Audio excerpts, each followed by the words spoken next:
Hi guys, I'm Charlie, a Charlie Book Fanatic. Welcome back to my channel, and today I'm going to talk to you about the oldest books on my TBR. So I went through my Goodreads TBR and I looked at the books that I have had on there for the longest, and I realized that I've put all of these books on my TBR so many times, like my monthly TBRs, and I have never actually read them. So let's make this a TBR of shame, basically, and talk about the books I still haven't read, but I definitely should have. The first book is The Traitor Cormorant by Seth Dickinson. This is the first book in the Cormorant series. And this series is very vague in the synopsis. This book is about a girl called Cormorant, and I feel like she's a slave or some sort of oppressed person, and she is trying to conquer her kingdom. Well, her kingdom has been taken over, but she's trying to get it back. I don't know if she's some sort of queen or princess or literally anything, because all the synopsis says it's basically a lot of philosophical bullshit, but that's literally it. I still want to read this. It sounds very interesting, very political, and I kind of like that.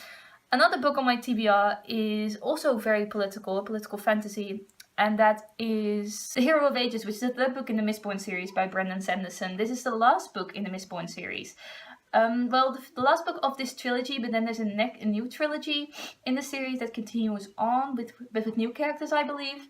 Anyway, this is the last book in this trilogy, and Mistborn is a fantasy series about magic, and this magic is formed in a very peculiar way. It's done with these metals that you have to ingest, and then you get the power that belongs to that metal. And we follow a main character who is a Mistborn, and that means she can use all of the metals with all of the powers. Because most people can only ingest one particular metal and use that particular power, but not our main character. She's a special snowflake. We follow her on her adventures with this ragtag group of metal users who are trying to conquer their kingdom. There is an emperor who has taken over their kingdom, and they are trying to get it back throughout this whole trilogy. And I am very excited because the second book was very political.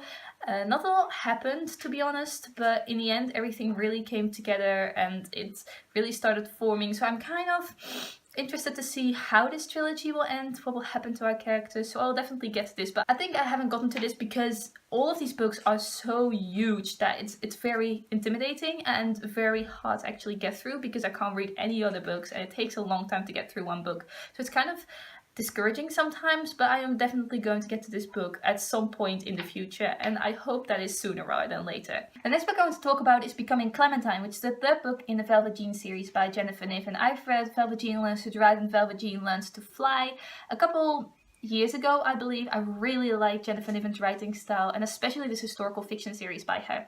And I think Becoming Clementine is a book I will soon read, because I finally ordered the paperback from Book Depository, so I have it in my possession and I can finally read it, because I don't know, it's quite hard to find as an ebook, to be honest, but I am going to read it as a paperback now and probably eventually buy the rest of the series in paperback format as well, because I really love this series. I'm just sad that covers really don't match up well. I ordered a specific cover from Book Depository, but Book Depository doesn't have the first two books in the same format, so I have to go on another website to buy the first and the second book in the same version. So it's kind of iffy, but I'll try and find them, and then I finally have this series in their beautiful editions. Goodreads doesn't even have Becoming Clementine with this cover, so I can't really show you the cover, but I will definitely show you in another video with the paperback I have. I'm just at my boyfriend's place, so I don't have the book with me right now, but I will definitely show you in another video. The next book is also a third book in a series, specifically a trilogy, and that's Monsters of Men by Patrick Ness. I've read the first two books, and I'm not a huge fan of this series, but I do think it's interesting enough to continue on with it.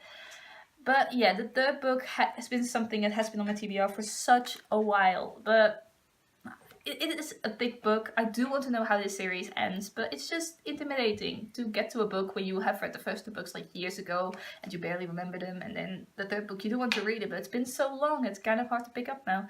That's my issue with Monsters of Men, but I will get to it. I'm still interested. I haven't deleted it from my TBR.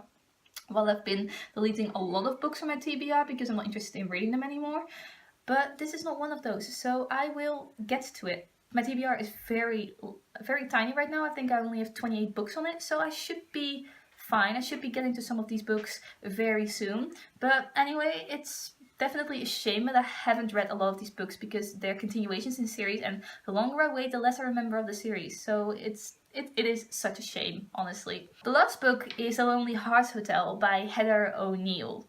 And honestly, while I'm talking about this, I barely remember what this book is about. I think it's about a circus of some sort. I know the cover is very pretty, and I know that I was very fascinated by the premise of this, but I do not remember what this is about right now. And when I read the synopsis, I'll probably be intrigued again.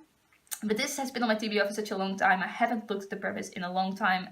Apparently it has survived my deleting sprees from my TBR, so I am still very much interested in this. But this is one of the oldest books on my TBR, and I should probably get to it soon if I don't even remember what the synopsis is about, so you might want to hold me to that. Anyway, those are my oldest books on my TBR video. Let me know down below if you've read any of these books and what you think about them, or do you want to read any of these books? Or what are some of your oldest books on your TBR? I would love to know. Thanks for watching. Goodbye!